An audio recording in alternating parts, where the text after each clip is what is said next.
Good morning, mayam. Sana laiba Manipur. Ngasi date 13 November 2025 ni. Yumdagi EMA keithel fouba chenjllure aduga Hijang napisu khal lei hi yen tawbani mayansu nomagi hasan sajin tawbiu ko khong ani gi mathau tawbiu ko tawdaba tari sugar wangni BP wangani atopa leina kaya ama na kani na gadi pisa sangani test tawbada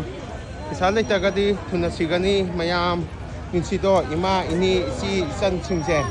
nomagi saya tan lise ngan laga phamini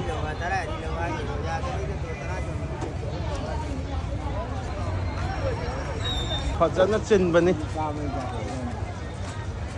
Fajana chin do angamba matan sida Hijang leiba chung yan nuai bani Yung chak su fajana thoe sinjugi na thangjing ga tane khan le ya ka